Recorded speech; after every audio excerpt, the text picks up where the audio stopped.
جو دوسرے نمبر پہ جو دھرم آتا ہے جس کو کہتے ہیں اسلام، امن و سلامتی والا دھرم اسلام، تو بتائیے اس کے ماننے والے پوری دنیا میں دوسرے نمبر کے ہیں۔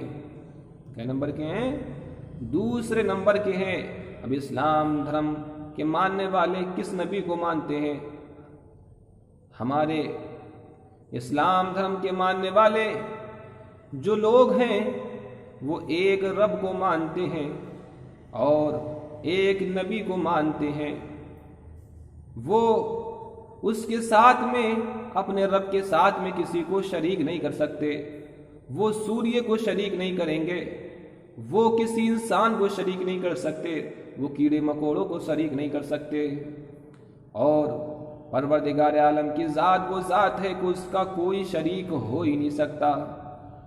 واللہ الذی لا الہ الا ہو۔ لیکن حضرات دیکھیے، اسلام دھرم کو ماننے والے آپ کو کئی کوالٹی میں ملیں گے، کئی برانچ میں ملیں گے۔ اس میں بھی کئی شاخائیں ہیں، اس کی کئی برانچ ہیں۔ آپ دیکھیے میرے بھائیو، اب اس کی کئی کوالٹی ملیں گی اسلام دھرم کے ماننے والوں کی۔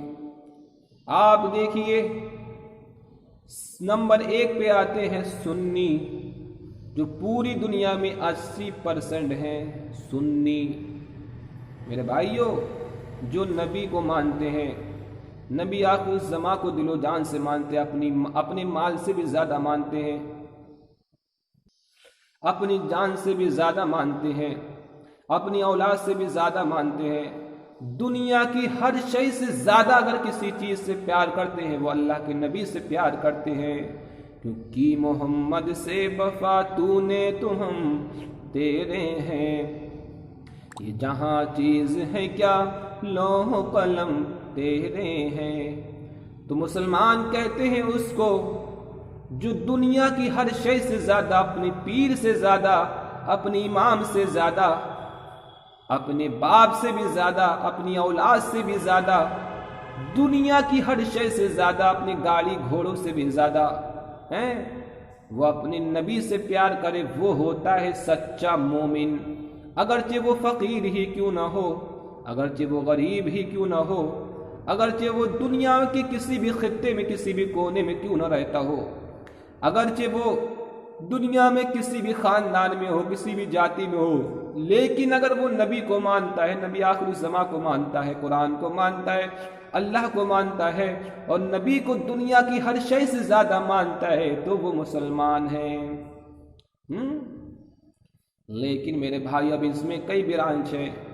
اب جو سنی ہیں وہ اللہ کے نبی کو سب سے زیادہ مانتے، کیونکہ پروردگار عالم کا یہ حکم ہے، یہ آدیش ہے کہ تم میرے محبوب کو سب سے زیادہ مانو، میرے محبوب کو، کیونکہ انا ارسلناک شاہدا ومبشرا ونذیرا، پروردگار عالم نے خود اپنے حبیب سے فرمایا کہ ہم نے آپ کو عالمین کے لیے رحمت بنا کر کے بھیجا ہے۔ تو حضرات سنی وہ ہو گئے۔ اب دوسرے نمبر پہ آتے ہیں شیعہ۔ شیعہ کسے کہتے ہیں؟ اب ہم شیعہ دھرم کی اب ہم آپ کے سامنے تعریف کرتے ہیں۔ شیعہ دھرم وہ ایسا دھرم ہے جو حضرت علی کو مانتا ہے، لیکن حضرت علی کی باتوں کو نہیں مانتا، حضرت علی کے قول کو نہیں مانتا، حضرت علی کو سامنے رکھ کر کے مسلمانوں سے دشمنی کرتا ہے، مسلمانوں کو مہرہ بناتا ہے۔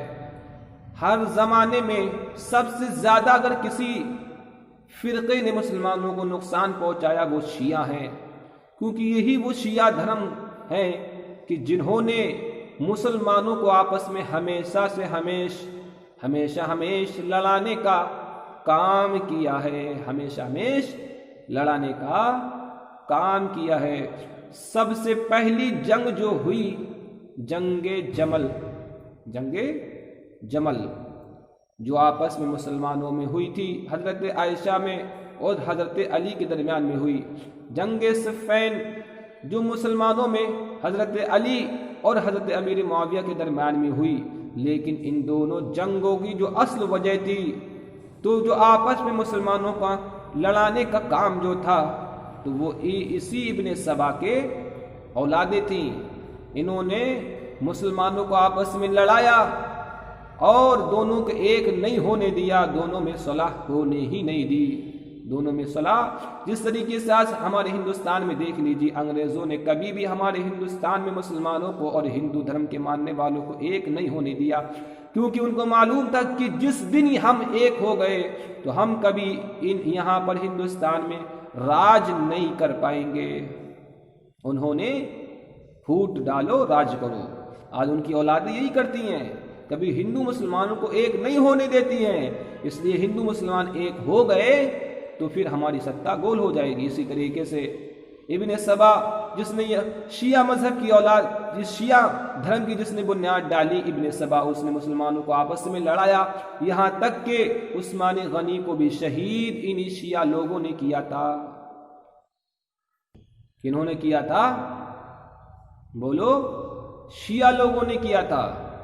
جنگ صفین میں 25,000 مسلمان مارے گئے، کس کی وجہ سے؟ انہی شیعہ لوگوں کی وجہ سے۔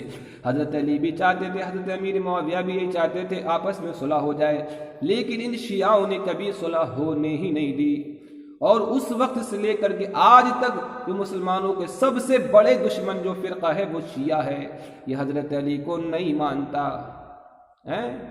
ان میں ابن سبا پیدا ہوا، مختار سقفی پیدا ہوا، مختار نے امام حسین کو سامنے رکھ کر کے انہوں نے جو ہے یزید کو تو مار دیا، لیکن اس نے مسلمانوں کے درمیان میں ایک نئے قانون بنا دیے، حضرت علی کو خدا بنا دیا، حضرت علی کو خدا بنا دیا۔ مختار سقفی کو ماننے والے آج بہت سارے شیعہ ایسے ہیں جو حضرت علی کو خدا سے بڑا مانتے ہیں، حضرت علی کو معاذ اللہ وہ مختار سقفی کو ماننے والے ہیں، کیونکہ مختار سقفی نے ایسے ایسے عقائد گڑھ لیے تھے اپنی طرف سے۔ میرے بھائیو، آپ ان کی کتابیں کھول کر کے دیکھو، یہ حضرت علی سے بڑا مانتے ہیں، حضرت علی کو رب سے بڑا مانتے ہیں۔ ایک شیعہ کہہ رہا تھا کہ معاذ اللہ کہ پروردگار عالم جب کسی بھی انسان کی روح قبض کرتا ہے تو سب سے پہلے وہ علی سے اجازت لیتا ہے، اور ایک شیعہ عالم کہہ رہا تھا معاذ اللہ کہ شیعہ کہ حضرت علی رازق ہیں، رازق پروردگار نہیں، کہ پروردگار عالم جب رزق دیتا ہے تو معاذ اللہ حضرت علی سے پوچھ کر کے دیتا ہے۔ تو شیعہ کہتے ہیں، کہنے کا مطلب یہ ہے، شیعہ اس دھرم کو کہتے ہیں کہ جس کے ماننے والوں کا کام یہ ہے مسلمانوں کو آپس میں لڑانا اور حضرت عائشہ کو گالی دینا، مسلمانوں کو گالیاں دینا۔ آج ہمارے ہندوستان کے اندر مسلمانوں کو سب سے زیادہ نقصان پہنچایا تو وہ انہی شیعہ دھرم کے ماننے والوں نے۔ آپ کو دو مثالیں آپ کے سامنے ہیں، ایک وسیم رضوی ہے اور ایک مختار سقفی ہے۔ مختار سقفی کہو یا مختار نقوی کہو، یہ بات ایک ہی ہے۔ مختار سقفی جس نے عقائد باطلہ گڑے تھے، اور یہ مختار نقوی جس نے ایسے ایسے قانون بنوائے پارلیمنٹ میں جس کے ذریعے سے، اور وسیم رضوی نے ایسے قانون پاس کروائے جس نے یہ بھی کہہ دیا ہندوستان میں جتنے بھی مساجد ہیں ان کو مناظر بنا دو، اور جتنے بھی قبرستان ہیں ان کو شمشان گھاٹ بنا دو۔ اس نے یہ کہا تھا، اس نے یہ بھی کہا تھا کہ ہمایوں کے مقبروں کو، ہمایوں کا جو مقبرہ ہے اس کو ہمایوں کو نہیں بلکہ گھوڑوں کا مقبرہ بنا دو۔ اس نے وسیم رضوی نے یہ بھی کہہ دیا جتنے بھی ہندوستان میں مساجد ہیں وہ مناظر میں بدل دو، اور جتنی بھی قبرستان ہیں وہ شمشان گھاٹ بنا دو۔ میرے بھائیوں بتاؤ، ہندوستان کے اندر سب سے زیادہ اگر نقصان پہنچا ہے تو انہی شیعہ دھرم کے ماننے والوں سے پہنچا ہے۔ شیعہ دھرم وہ دھرم ہے جو سب سے زیادہ سیکس کرتا ہے، اپنی بہنوں کے ساتھ میں سیکس کرتا ہے۔ میرے بھائیوں، یہ وہی دھرم ہے کہ اس دھرم میں حضرت عمر، حضرت علی کو، حضرت عمر، ابو بکر صدیق رضی اللہ تعالیٰ عنہ کو ماننے والوں کی آنکھیں نکال لی جاتی ہیں۔ آپ ایران میں جا کر کے دیکھ لیجئے، ایران میں اگر آپ نے حضرت ابو بکر صدیق کا اور حضرت عمر فاروق اعظم کا نام بھی لے لیا جو آپ کی زبان کاٹ دی جائے گی، اور کوئی آپ تاریخ ایسی نہیں دکھا سکتے کہ حضرت علی نے اپنی پوری شبان حیات میں، پوری زندگی میں کہیں بھی حضرت ابو بکر صدیق سے اور کہیں بھی حضرت عمر فاروق اعظم سے، خلیفہ اول خلیفہ دوم سے کہیں بھی انہوں نے فساد جھگڑا کیا ہو۔ میرے بھائیو، یہ خلیفہ تھے، نبی کے چاہنے والے تھے، نبی پہ جان لٹانے والے، ان کو خلافت ملتی یا نہ ملتی ان کے لیے تو یہی عہدہ بڑا تھا۔ یہ تو وہ صحابی ہیں جن کو میرے نبی نے ان کی ظاہری زندگی میں جنت کی بشارت عطا فرما دی تھی۔ ان کو ساری دنیا کی دولتوں سے بڑھ کر ان کو یہ دولت مل گئی تھی کہ حضرت ابوبکر صدیق کو صداقت مل گئی، حضرت عمر فاروق اعظم کو عدالت کے شہنشاہ بن گئے، اور حضرت علی سیف اللہ بن گئے، حضرت علی شیر خدا بن گئے، اور سیف اللہ ان کے ہاتھ میں رہتی تھی، ذوالفقار ہمیشہ ان کے ہاتھ میں رہتی تھی۔ آپ سمجھے؟ تو شیعہ دھرم کے ماننے والوں کا کام یہ ہے مسلمانوں کو آپس میں لڑانا، اور مسلمانوں کے ہمیشہ سے جو دشمن رہے ہیں وہ شیعہ دھرم کے ماننے والے رہے ہیں۔ تو یہ بھی حق پر ہو نہیں سکتے کیونکہ قرآن کو نہیں مانتے، کہتے ہیں قرآن یہ اصلی قرآن نہیں ہے، تو اس میں تو جو ہے اس کے بہت سارے پارے ایسے ہیں جو اس کے بہت سارے ایسے حصے ہیں جو حضرت علی کے پاس میں تھے۔ یہ قرآن کو نہیں مانتے اور نبی کو نہیں مانتے، یہ شیعہ حضرت علی کے علاوہ کسی کو نہیں مانتے۔